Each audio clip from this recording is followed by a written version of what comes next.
While it can seem like wildfires are something that happens out west, the Great Lakes region also has a history of devastating conflagrations. But an old method of managing the land might help us reduce the danger in the future. The chaparral, like you have in Southern California, and coniferous boreal forests are like the two most flammable things on the planet. In the boreal forest, you have really big, high-intensity fires. I mean, the sap of pine trees is similar in chemical composition to gasoline, so they burn explosively.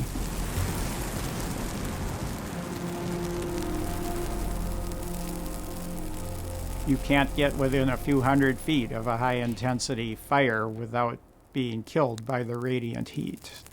Wildfires became a real threat when new arrivals began taming the land. During the European settlement period, settlers were clearing huge swaths of the landscape, clear cutting, trying to convert it to farms. And they used the lumber to build their buildings and left the slash, all the branches and stuff, scattered across the landscape. In the autumn of 1871, drought conditions led to fires across much of the Great Lakes region. The Great Chicago Fire is the most famous, but a deadlier blaze hit the small town of Peshtigo, Wisconsin. In the Peshtigo fire, some people went in troughs with water for horses and they ended up boiling. Some people went in wells and they suffocated. The only people who survived were the ones who went in the mill pond. Even they had to dunk under the water about once a minute or their hair would dry out and start on fire, because there was only a couple inches right on the surface of the water with clear oxygen and a normal air temperature, and above that is orange plasma. That's 1,000 degrees. All in all, the fires burned more than 3 million acres and killed thousands. Fire watchers everywhere are alert for the first curl of smoke that spells forest fire. When the Forest Service was formed, you had to put out every fire by 10 a.m. the next morning. So it was total suppression. We are learning how to better protect our forest lands and how to fight back when fires do break out. As soon as a fire is reported, fleets of specially designed vehicles move into the trouble area with everything from shovels to chemicals. But total suppression revealed new problems. In the late 70s, ecologists started doing research and discovered that you needed fires. Some forests were fire dependent. That fire kept pests at bay, it reset succession, it released nutrients, it did a lot of things. And they started doing natural prescribed fire where if lightning struck deep in the wilderness, you would let it burn. And then in areas that weren't wilderness, actually doing prescribed fires to try to restore the natural disturbance regime. So that's the late 70s through now. Now we're wondering what's going to happen with a warmer climate, and we start getting gigantic fires that we can't suppress. We're having unprecedented heat waves now. And as long as we have dense forests, which is the fuel, we're going to start having really big fires. We could expect a 600% increase in the frequency of large fires in Minnesota, northern Wisconsin, and upper Michigan. We've designed all our infrastructure and we manage our natural resources with this mindset that once upon a time we lived in a static environment, but now the pace of change is running away from us. The climate's changed in the past, but the pace of change we're living through is just absolutely remarkable. The surrendering of the water vapor from the surface below is going up.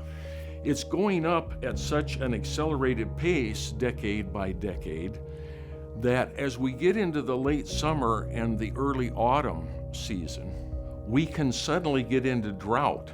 American meteorologists use this more and more now. Flash drought, where instead of gradually working your way into a drought, it's like you go into a drought within weeks. I think we're going to see more frequent episodes like this, and unfortunately they're likely to happen in landscapes where it's going to dramatically increase the fire danger. And that's very, very worrisome, yeah. More fires, hotter fires, more out of control fires. They are burning hotter. The fuels that are there, when this dries out, it's all fuel.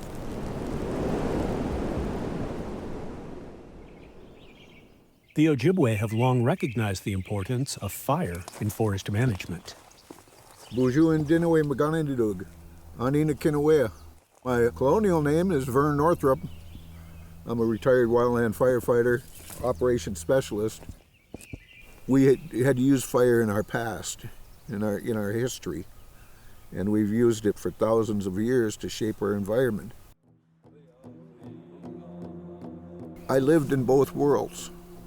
You know, I lived on the science side of fire, and I lived on the traditional side of fire.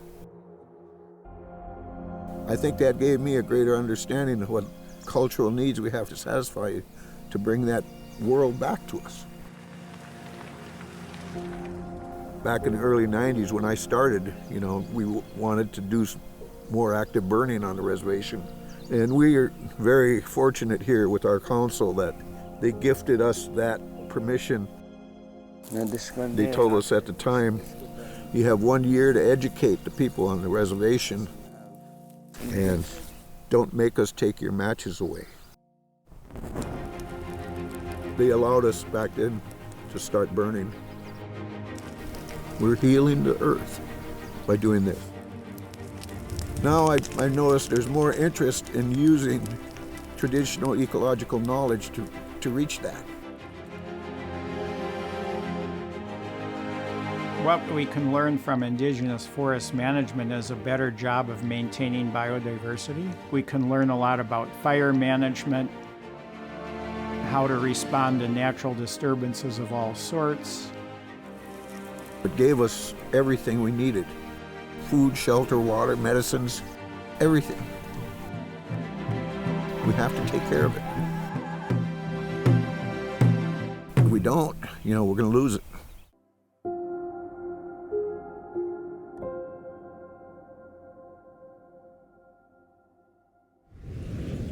At Great Lakes Now, we aim to cover the Great Lakes region and the people who live here, like you. If you enjoyed this video, don't forget to like and subscribe. Check out our channel for more videos, and if you'd like to support our work, consider making a donation at greatlakesnow.org. See you out on the lakes.